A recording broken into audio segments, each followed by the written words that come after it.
네, 오늘 이 시간 우리에게 주신 하나님의 말씀은 민수기 4장 1절에서 20절 말씀입니다. 민수기 4장 1절에서 20절의 말씀 우리 다 같이 한 목소리로 합독하겠습니다. 시작. 또 여호와께서 모세와 아론에게 말씀하여 이르시되 레위 자손 중에서 고핫 자손을 그들의 종족과 조상의 가문에 따라 집게 할지니 곧 30세 이상으로 50세까지 해막의 일을 하기 위하여 그 역사에 참가할 만한 모든 자를 계수하라. 고핫 자손이 해막 안의 지성물에 대하여 할 일은 이러하니라. 진영이 전진할 때에 아론과 그의 아들들이 들어가서 칸 막는 휘장을 걷어 증거계를 덮고 그 위를 해달의 가죽으로 덮고 그 위에 순청색 보자기를 덮은 후에 그 채를 꿰고 진설병의 상에 청색 보자기를 펴고 대접들과 숟가락들과 주발들과 붓는 잔들을 그 위에 두고 또 항상 진설하는 떡을 그 위에 두고 홍색 보자기를 그 위에 펴고 그것을 해달의 가죽 덮개로 덮은 후에 그 채를 꿰고 청색 보자기를 취하여 등잔대와 등잔들과 불집게들과 불똥 그릇들과 그 쓰는 바 모든 기름 그릇을 덮고 등잔대와 그 모든 기구를 해달의 가죽 덮개 안에 넣어 매는 틀 위에 두고 금제단 위에 청색 보자기를 펴고 해달의 가죽 덮개로 덮고 그 채를 꿰고 성소에서 봉사하는 데에 쓰는 모든 기구를 취하여 청색 보자기에 싸서 해달의 가죽 덮개로 덮어 매는 틀 위에 두고 제단의 재를 버리고 그 제단 위에 자색 보자기를 펴고 봉사하는 데에 쓰는 모든 기구 곧 불 옮기는 그릇들과 고기 갈고리들과 부삽들과 대야들과 제단의 모든 기구를 두고 해달의 가죽 덮개를 그 위에 덮고 그 채를 꿰 것이며 진영을 떠날 때에 아론과 그의 아들들이 성소와 성소의 모든 기구 덮는 일을 마치거든 고핫 자손들이 와서 매일 것이니라. 그러나 성물은 만지지 말라. 그들이 죽으리라. 회막 물건 중에서 이것들은 고핫 자손이 맬 것이며 제사장 아론의 아들 엘르아살이 맡을 것은 등유와 태우는 향과 항상 드리는 소제물과 관유이며 또 장막 전체와 그 중에 있는 모든 것과 성소와 그 모든 기구이라. 여호와께서 또 모세와 아론에게 말씀하여 이르시되 너희는 고핫 족속의 지파를 레위인 중에서 끊어지게 하지 말지니 그들이 지성물에 접근할 때에 그들의 생명을 보존하고 죽지 않게 하기 위하여 이같이 하라. 아론과 그의 아들들이 들어가서 각 사람에게 그가 할 일과 그가 맬 것을 지휘하게 할지니라. 그들은 잠시라도 들어가서 성소를 보지 말라. 그들이 죽으리라. 아멘. 네, 이 시간에 한계 안에 누리는 자유와 사랑이라는 제목으로 여러분과 하나님의 말씀을 함께 나누도록 하겠습니다. 오늘 본문의 말씀 굉장히 긴 말씀이었는데요. 간단하게 요약하여서 말씀드리면 레위 지파 중에서 특별히 고핫 자손이 맡게 되는 임무에 대해서 하나님이 말씀하셨습니다. 그런데 그들이 맡겨진 그 사명, 임무를 감당하는 데 있어서 하나님께서 이 선은 너희가 넘으면 안 돼 라고 정확하게 금을 그어주셨어요. 그들에게 이 한계선을 넘어가면 너희는 생명을 잃을 것이다 라고 아주 분명하고 엄한 그런 명령을 내리십니다. 먼저 고핫 자손이 맡게 된 임무가 무엇인지를 좀 살펴보면요. 증거궤와 제단, 성소에 쓰이는 기구들, 그리고 휘장을 관리하는 일을 이 사람들이 맡았는데 사실 관리하는 일을 맡았다고 해서 그들이 마음껏 성소에 들어가서 지성물을 보고 만져도 되느냐? 그것은 아니었어요. 우리가 함께 읽었지만 아론과 아론의 아들들, 그러니까 제사장의 직임을 맡은 사람들만 성소에 들어가서 그 지성물들을 만질 수 있었고요. 그들이 이제 하나님께서 명하신 청색, 자색 그런 보자기, 해달의 가죽 이렇게 명하신 재료들로 그것들을 싸고 덮는 일이 완전히 마무리되고 나면 채에 꿰는 일까지가 다 맞춰지고 나면 그제서야 고핫 자손이 들어와서 그것을 어깨에 메고 성막이 이동할 때 이제 그것을 운반하는 역할을 한 것입니다. 자, 그러니까 이 같은 레위 지파이지만 그 안에서도 하나님께서 철저하게 그들이 넘지 말아야 할 그 한계선을 지정해 놓으신 것이죠. 성경을 보시면 하나님께서 이렇게 우리 인생들에게 너희 이거 넘으면 안 돼 라고 이 생명을 걸고 지켜야 할 한계선을 말씀하신 구절이 꽤 많이 나옵니다. 그 중에 한 부분을 또 한 구절 한번 찾아본다면 오늘의 말씀이 적혀있는 민수기 1장에 적혀진 말씀에서 우리가 그 한계선을 또 한번 발견할 수 있습니다. 지난주에 제가 여러분들께 한번 보여드렸는데요. 이스라엘 지파의 진영이 처지는 그 모습에서 우리는 이 한계선을 발견할 수 있어요. 이스라엘 각 지파의 진영의 중심에는 하나님의 임재를 나타내는 성막이 있습니다. 그런데 이 성막을 주변으로 해서 12지파가 진을 치게 되는데 동서남북, 그러니까 네 방향으로 12지파니까 세 지파씩이 나눠서 진을 치게 되는 것이죠. 그런데 성막 바로 근처에 이 12지파들이 쭉 둘러서 진을 치는 것이 아니라 성막과 12지파의 진 사이에는 반드시 레위 지파의 사람들이 진을 치게 되어 있습니다. 그러니까 레위 자손들의 존재 자체가, 이들의 진 자체가 12지파가 하나님의 성막 근처에 가까이 하지 못하도록 하는 금의 역할을, 한계선의 역할을 감당하는 겁니다.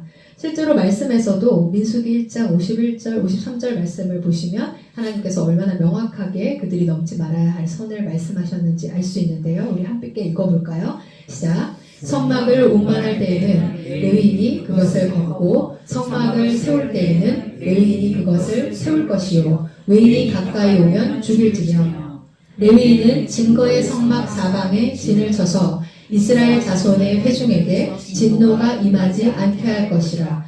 레위인은 증거의 성막에 대한 책임을 지킬지니라 하셨습니다. 아멘.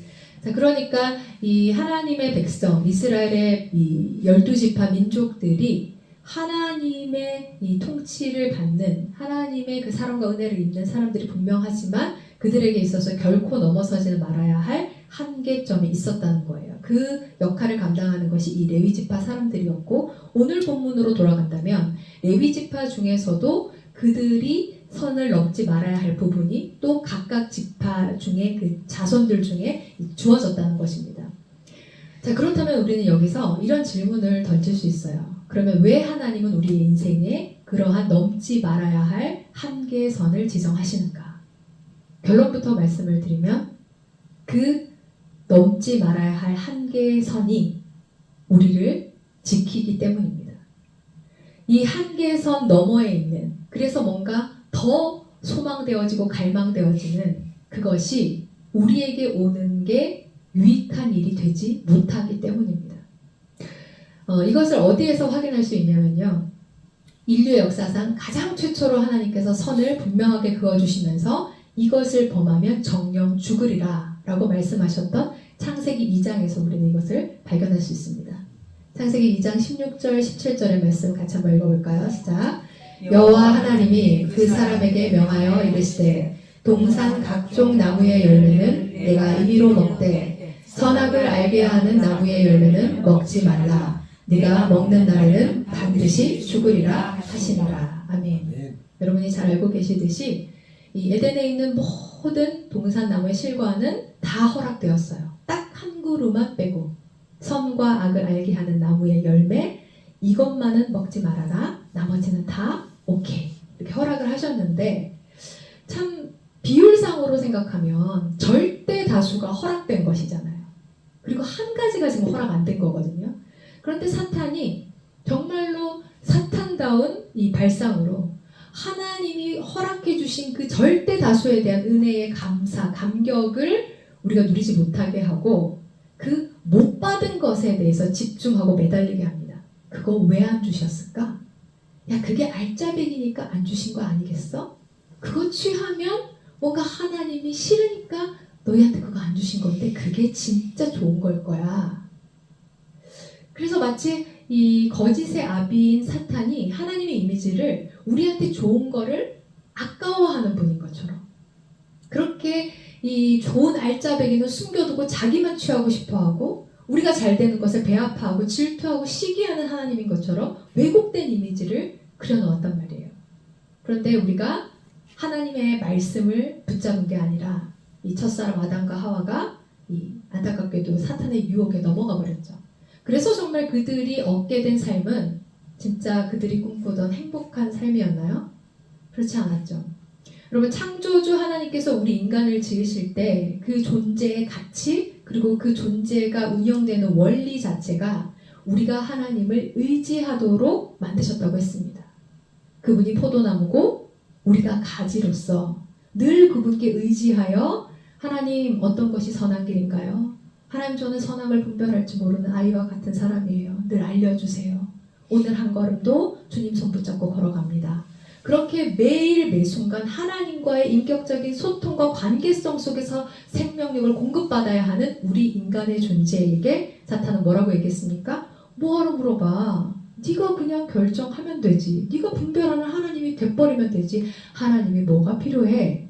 하나님과의 관계를 끊어놓는, 가지가 나무에서 끊어지면 죽음인데 그 죽음의 길을 아주 달콤한 사탕 발림으로 친절하게 안내를 한 것이 사탄의 이 계략이었죠. 그런데 그 사탄의 말에 넘어가서 결국에 그들이 맞이하게 되는 결과는 죽음, 멸망. 그런데 그 이전에 현상적으로 바로 즉각적으로 나타나는 것이 어떤 모습이었습니까? 그들이 스스로에게 수치감을 느끼게 된 거예요. 원래 그들은 벌거벗고 돌아다녀도 부끄러움이 없었어요. 하나님이 그들을 보시는 있는 그대로의 모습을 사랑하시는 그 시선으로 자기 자신을 바라볼 수 있었고, 그래서 내 자신을 건강하게 사랑할 수 있는 만큼 타자를 향하여서도 건강한 사랑이 가능했었던 그들이 이제 죄가 들어오니까 내 자신이 부끄럽게 여겨지기 시작했어요. 그래서 나뭇잎으로 몸을 가리죠.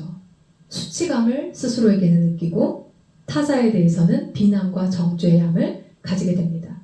원래는 그들이 어떻게 고백했나요? 이는 내 살 중에 살이요 뼈 중에 뼈로다. 나한테 이렇게 소중한 존재, 이렇게 귀한 존재를 주셔서 감사합니다. 그렇게 고백했던 사람이 어떻게 고백하게 되었죠? 하나님이 주신 저 여자 때문에 내가 이거 먹게 됐습니다. 그를 원망하고 비난하고 정죄하는, 그러니까 하나님과의 관계성이 끊어지니까 나 자신과의 관계도 무너지고 타자와의 관계도 다 어그러졌습니다. 살아도 산 것 같지 않은 이 지옥 같은 생, 영혼이 완전히 죽어져 버린 이 생이 일어날 줄을 아시고 하나님께서 명확하게 선을 그어두신 거죠. 선과 악을 알게 하는 나무의 열매는 먹지 마라. 정녕 죽으리라. 그러니까 하나님이 우리 편에 주지 않으시는 거는 하나님 보시기에 이건 우리에게 유익하지 않는 것이므로 우리에게 허락되지 않았다 라는 것을 믿을 수만 있었다면 이러한 참담하고 끔찍한 결과를 통해서 이 깨닫는 어리석음을 범하지 않을 수 있었겠죠. 사랑하는 하본교회 성도 여러분, 하나님은 우리의 아빠, 아버지십니다. 저는 제 두 아이를 키울 때 집에 뭐 맛있는 게 있잖아요. 그러면 저 혼자 다 안 먹어요. 한번 한 입 딱 먹어보고 맛있잖아요. 그러면 이거 학교 갔다 오면 우리 은서 줘야지. 어린이집 갔다 오면 우리 예서 줘야지. 저같이 우매하고 약하고 악한 그러한 연약한 인간도 자식에게 좋은 것을 줄 알거든. 하물며 우리를 지으신 선하신 하늘 아버지께서 우리에게 좋은 것을 주시지 않겠습니까? 우리가 말하지 않아도 그것이 좋은 것이었다면 그분은 주시는 분입니다. 그러나 그분이 우리가 졸라도 주지 않으신다면 그것은 우리에게 와서 유익이 될 것이 아니기 때문임을 믿으시기 바랍니다. 이렇게 인생들에게 한계를 분명하게 지어주실 때 그 한계에 앞에서 정말 이 믿음의 신실한 반응으로 응답했던 이 사람의 이야기를 여러분과 함께 나누고 싶은데요. 두 인물을 나누고 싶어요. 첫 번째는 구약의 인물 모세입니다.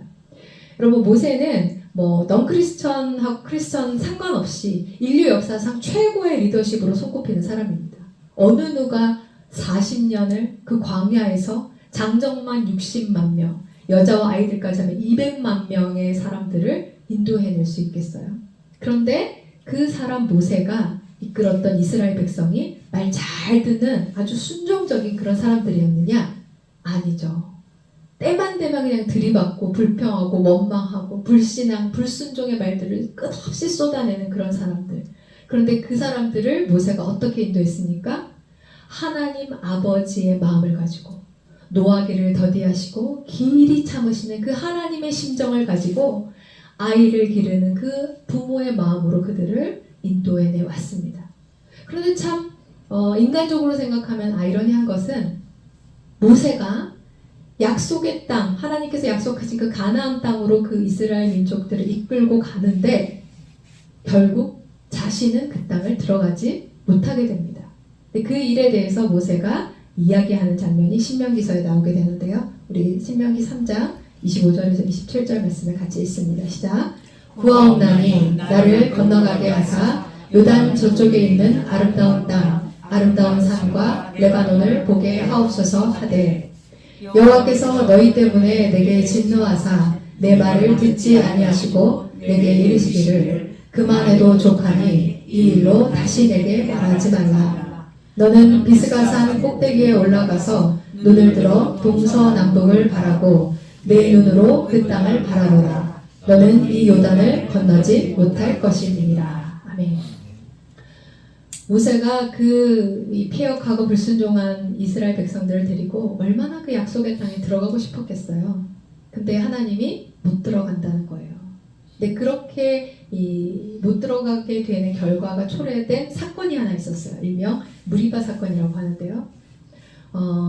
때는 모세의 노년기입니다. 그래서 누나인 미리함이 이제 죽게 되고 누나를 잃은 지 얼마 되지 않아서 이제 언제나처럼 패역했던 그 모습 그대로 이스라엘 백성들이 물이 없다고 막 불평하면서 모세를 공격하기 시작해요. 모세는 언제나처럼 이 불평한 패역한 이스라엘 백성들을 어떻게 다루어야 되는지 그 하나의 길을 알고 있었어요.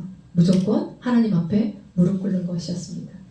그들이 공격할 때마다 그는 언제나 주님 앞에 달려가서 무릎 꿇었고 하나님께서 길을 내셨어요. 그때도 여전히 하나님 앞에 달려가서 무릎을 꿇었더니 하나님께서 길을 말씀해 주셨습니다.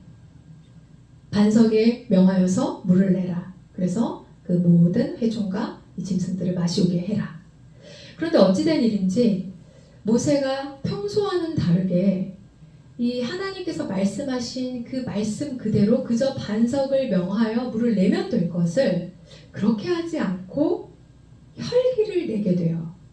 반석을 2번 탕탕 치면서 여기서 우리는 모세 자신과 아론을 이야기합니다.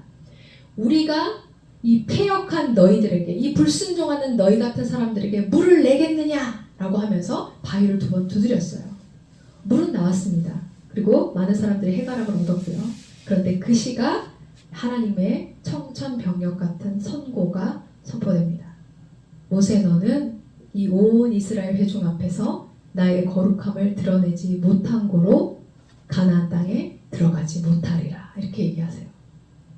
그런데 한번 생각해 보세요, 여러분. 만약 하나님께서 이 모세를 그 딱 한 번 실수한 것 때문에 가나안 땅을 못 들어가게 하신 것이라면, 그러니까 다시 말해서 이 모세가 가나안에 못 들어가게 된 그 이유가 모세의 잘못, 그 한 번의 실수 때문에 하나님이 체벌하신 것이라면, 여러분 이거 너무 좀 형평성에 맞지 않지 않나요? 이제까지 늘 불신앙과 불순종의 모습을 보여왔던 이스라엘 백성들은 들어가게 되고, 이제까지 신실함으로 그 백성들을 지켜오고 그 백성들을 위해서 자기 목숨을 내걸고 신실한 하나님의 리더십으로서 쓰임받았던 모세는 한 번인데 딱 한 번 그 실수 때문에 못 들어간다. 이것은 하나님의 성품에도 맞지 않고 우리의 이 논리로도 이해되지 않는 부분이에요. 그러니까 결국 이 모세가 가나안 땅에 못 들어간다라고 하나님께서 금을 쫙 그어주신 것은 모세가 잘못한 데에 대한 벌이 아니었다는 얘기입니다. 이건 조심스러운 저의 개인적인 추측입니다만, 여러분 우리 사람이 나이가 들면 육신이 연약해지잖아요. 육신이 연약해지면 여러분 영과 육은 분리되어 있지 않거든요. 유기적인 관계로 형성되어 있기 때문에 육이 약해질수록 영도 영향을 받게 됩니다. 저는 그 무렵 모세가 마음이 심적으로 많이 흔들렸을 시기였다고 생각해요. 누나의 죽음이 영향을 미친 여파도 있을 것이고, 그리고 그의 나이 자체가 이제 노년기에 접어들면서 이렇게 흔들릴 만한 그러한 요소가 있었을 거라고 추측해 봅니다. 자, 그런데 사람은 실수할 수 있잖아요. 그런데 그 한 번의 실수가 2번이 되고 4번이 되고, 그것이 그의 노년에 그냥 이 일상이 되어버린다면 이것은 얘기가 다르죠. 하나님께서는 모세를 정말 귀하게 보셨거든요. 그런데 이 모세가 이제까지 이 40살부터 시작해서 80살부터죠. 80살부터 시작해서 정말 하나님의 신실한 종으로서 쓰임 받아서 이 온 이스라엘 백성들을 향하여 아비의 마음을 품고 신실한 종으로서 하나님께 쓰임 받은 그 아름다운 시간들이 있다고요. 하나님의 거룩을 온전히 쏙 빼닮은 거룩의 시간들이 있는데 그걸 이 노년의 이 잘못된 짧은 이 마무리의 시간 때문에 그것을 엎어버린다? 이걸 하나님은 허락하고 싶지 않으셨던 거예요. 여러분 가까이 한국 교회의 이 기라성 같은 목사님들의 이 모습만 봐도 그렇습니다. 사실 그분들이 젊은 날에 얼마나 많은 성도들에게 좋은 영향력을 미쳤어요. 많은 영혼들을 이 구원의 방주에 들어오게 했고 그들의 영혼을 살리는 그런 선한 영향력을 많이 미치셨지만 그들의 노년에 돈, 권력, 성 이러한 부분에 그들이 약해져서 무너져 버렸을 때 사실 그들이 쌓아왔던 그 아름다운 시간들 그 빛나는 시간들을 다 그냥 갉아먹고 마는 그러한 인생으로 이렇게 마무리된 것들을 우리는 쉽지 않게 보았지 않습니까? 그러니까 하나님께는 모세가 그렇게 이 인생의 결론을 지을 사람으로 마무리되는 것을 허락할 수가 없었던 거예요. 그 한 번의 실수를 보면서 하나님의 심장이 쿵 떨어지셨어요. 안 되지. 내 종 모세가 어떤 사람인데. 여러분 모세가 어떤 사람이었죠? 이스라엘 백성이 이거 하나님이다 하면서 금송아지 만들어 놓고 막 우상 숭배를 할 때 하나님의 그 가슴이 갈기갈기 찢어지는 그때 모세야 얘네 다 없애버리고 나 새로 시작하란다. 너랑 새로운 민족 일으켜서 다시 시작하고 싶다 하셨을 때 모세가 어떻게 했나요? 아니요 하나님 그러시지 마세요. 이 사람들 버리시려거든 차라리 제 이름을 생명책에서 지워버려 주세요. 그게 모세였거든요.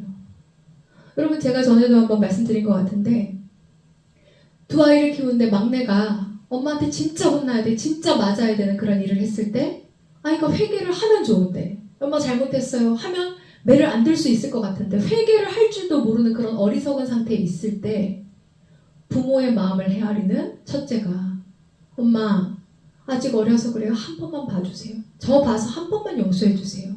부모가 그 아이가 얼마나 고맙겠어요. 모세는 그런 장자의 역할을 감당했던 사람이라고요. 하나님의 마음을 충분히 읽었고 하나님의 마음을 시원케 해드렸던 그런 사람. 그래서 성경이 기록하지 않습니까? 사람이 자기의 친구와 대면함 같이 하나님께서 그와 대면하셨다. 그렇게 하나님께는 정말 보배로운 사람 그 모세.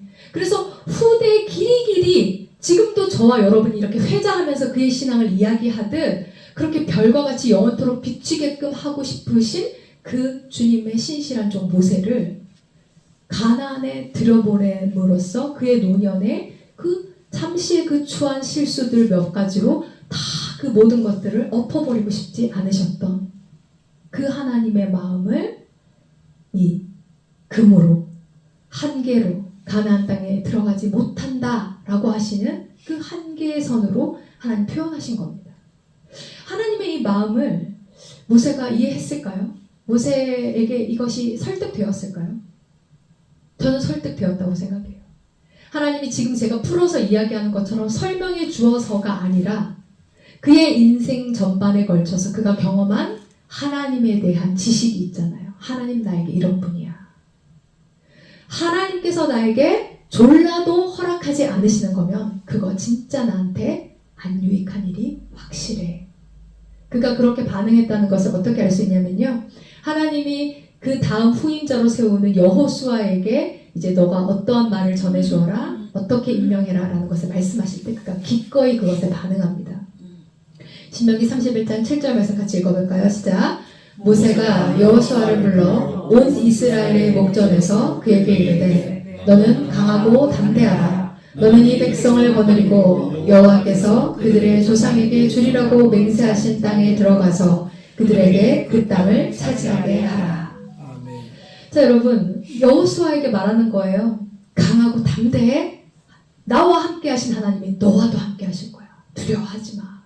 하나님이 너로 하여금 이 이스라엘 민족들을 다 데리고 약속하신 땅에 들어가게 하실 거다. 우리 주님이 너에게 주실 건 승리밖에 없어. 응원과 축복의 마음을 가지고 이렇게 이 후임자인 여호수아에게 말하는 모세의 모습을 한번 보십시오. 그뿐입니까? 사실 모세가 가나안 땅에 못 들어가게 된 그렇게 만든 장본인이라고 할 수 있는 이스라엘 백성들. 진짜 내가 너희들 데리고 40년 동안 생고생을 하면서 결국에는 마지막에 너희 때문에 못 들어가게 되다니. 정말 내가 너희한테 진짜 할 말 많다.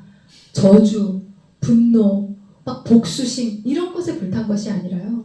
모세가 죽기 전에 이 이스라엘 지파들을 다 불러 모읍니다. 그리고 각 지파마다 아주 세세하게 이 축복의 메시지를 전해줘요. 그러면서 마지막에 이렇게 이야기하거든요. 신명기 33장 29절입니다. 읽습니다. 이스라엘이여 너는 행복한 사람이로다. 여호와의 구원을 너같이 얻은 백성이 누구냐. 그는 너를 돕는 방패시오 내 영광의 칼이시로다. 내 대적이 내게 복종하리니 내가 그들의 높은 곳을 밟으리로다. 아멘. 이스라엘 사람들이여 기억하십시오. 당신들은 행복한 사람들입니다. 하나님이 그 구원의 역사를 당신들에게만큼 그렇게 구체적으로 보여준 사람들이 어디 있습니까? 이 하나님 잊지 마세요.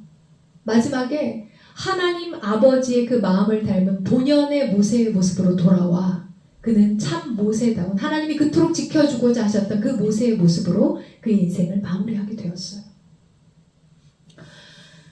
구약에 모세가 있었다면 신약에는 사도 바울이 있습니다. 사도 바울 하면 이 세계의 복음전도 역사에 있어서 큰 획을 그은 사람이라고 할 수 있는데요. 그런 그에게도 하나님이 이건 안 돼 라고 허락하신 이 한계가 있었어요. 바로 육신의 질병이었습니다. 그가 자신의 육신의 질병의 그 고통이 얼마나 심각했던지 사탄의 사자라고 부를 만큼 그렇게 이 일상생활을 마비시키고 자기의 전도사역 하나님의 사명을 감당하는 데 있어서 큰 걸림돌이 되었던 이 부분에 대해서 하나님께 구했고 그 부분에 대해서 하나님께 답을 들었던 내용을 고린도후서에 말하고 있는데요. 우리 이 부분도 같이 한번 읽어볼까요? 12장 7절부터 9절 말씀입니다. 시작. 여러 계시를 받은 것이 지극히 크므로 너무 자만하지 않게 하시려고 내 육체에 가시 곧 사탄의 사자를 주셨으니 이는 나를 쳐서 너무 자만하지 않게 하려 하심이라. 이것이 내게서 떠나가게 하기 위하여 내가 3번 주께 간구하였더니 나에게 이르기를 내 은혜가 내게 족하도다. 이는 내 능력이 약한 데서 온전하여짐이라 하신지라. 그러므로 도리어 크게 기뻐함으로 나의 여러 약한 것들에 대하여 자랑하리니 이는 그리스도의 능력이 내게 머물게 하려 함이라. 아멘. 몇 번 구했다고요? 3번이나 구했대요. 하나님께서 안 된다 하시면 예 알겠습니다 할 만도 한데 3번이나 간청해서 구할 만큼 자신에게 너무나 절박한 문제로 와닿았던 이 육신의 가시, 이 질병. 그러니까 잘 이야기하다가도 그 질병이 찾아오면 손가락 하나 까딱하지 못하는 거예요. 무력한 나 자신을 마주해야 하는 거예요. 여러분 그 당시에 바울의 이 체험과 그가 경험한 그러한 이 경험들은 다른 사람들과 비할 것이 되지 못했습니다. 그는 다메섹 도상에서 예수 그리스도의 현현을 마주했고 그리고 삼층천을 경험할 정도로 어떤 사람들과 비해서도 뒤지지 않을 그러한 놀라운 체험으로 자신의 인생 전부를 다 바쳐서 이 그리스도의 복음 전파를 하는데 유용하게 쓰임받는 아주 효율 높은 그러한 주의 종이었어요. 그런 그에게 하나님 이 질병만 없다면 완전히 날개를 펴고 활개를 치면서 주의 복음 증거를 할 수 있을 텐데 이거 왜 안 걷어가 주시나요? 바울의 권위에 대해서 그냥 이 눈앞에 드러나는 현상으로만 따져보는 사람들도 있었거든요. 아니 네가 말하는 그 전능하신 하나님, 언제나 사랑과 은혜를 베푸시는 그 하나님이 왜 너한테는 그 사랑과 은혜의 전능을 베풀지 않으시지? 네가 하나님의 그런 전능과 사랑과 은혜를 받는 사람이라면 그 병에서 자유함을 얻어야 되는 거 아니야?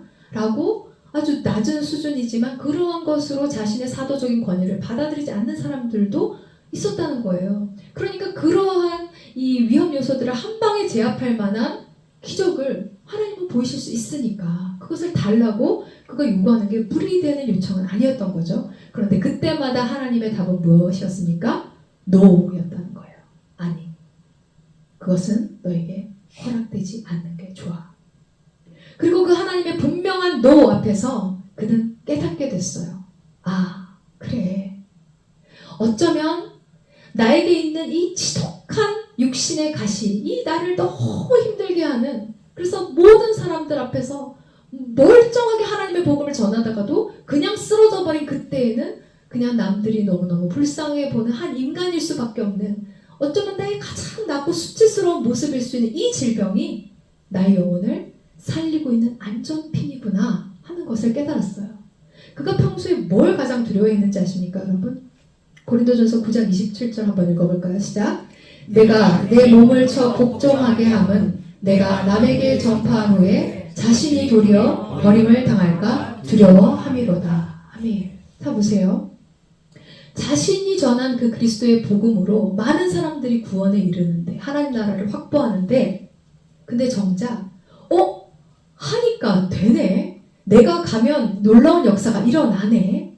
어느 순간 마치 아까 모세가 물을 내는 이가 마치 자신인 것처럼, 우리가 너희에게 물을 내랴 하고 잠시지만 하나님과 자신의 존재를 비등비등한 존재인 것처럼 착각해버리는 그러한 일이 미연에 방지될 수 있도록 이 안전바 같은 역할을 이 육신의 가시가 하고 있다는 걸 그가 깨달은 겁니다. 그렇지. 내가 이렇게 혼자 마음이 높아져서 어느새 하나님도 필요 없이 내가 하나님의 자리에 스스로 오르게 된다면 이것만큼 비참한 일이 어디 있겠는가.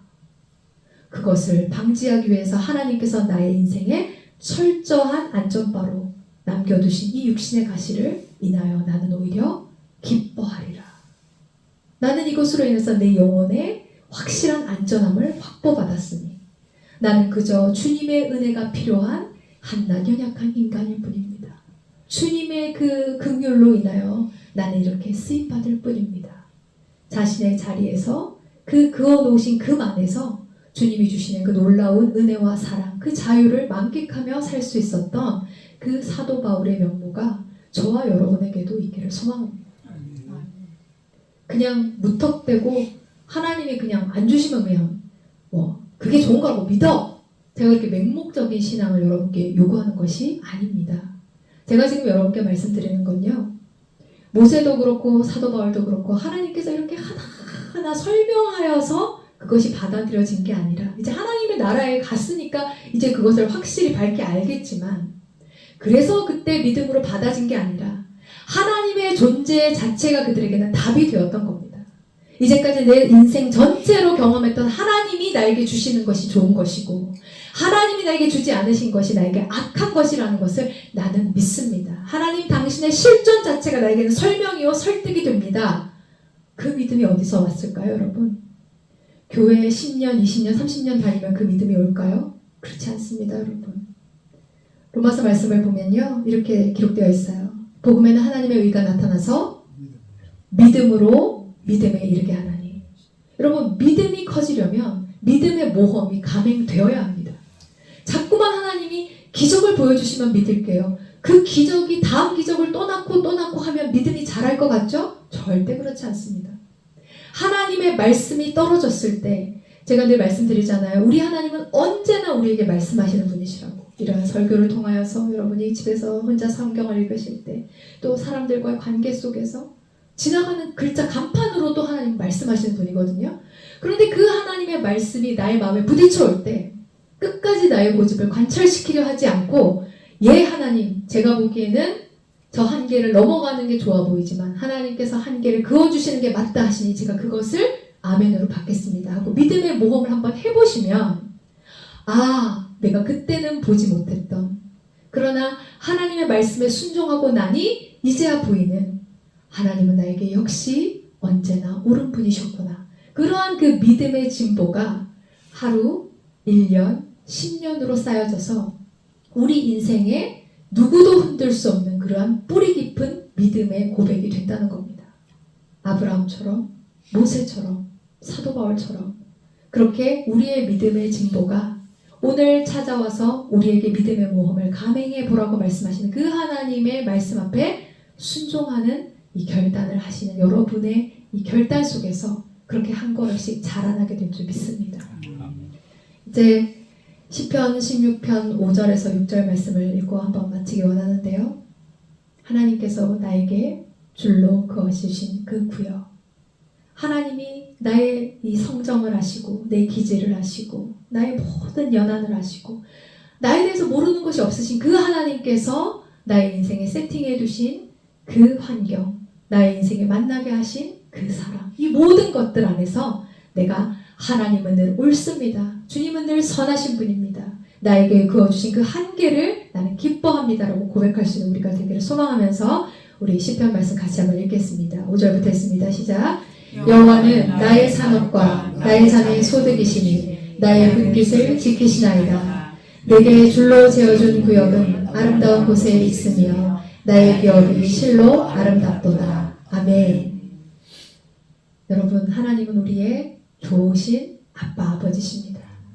그분이 주시는 것이 좋은 것이요, 그분이 한계를 그어서 주지 않으시는 것이 우리를 지키고 우리를 유익하게 하는 것인 줄 믿으시기를 축복합니다. 아멘. 오늘도 믿음의 모험에 순종함으로 감행하시는 그런 결단 여러분에게 있으셔서 여러분의 믿음이 모세처럼 바울처럼 후대에 길이 남을 하나님이 인정하시는 믿음의 사람들이 되시기를 주의 이름으로 축원합니다.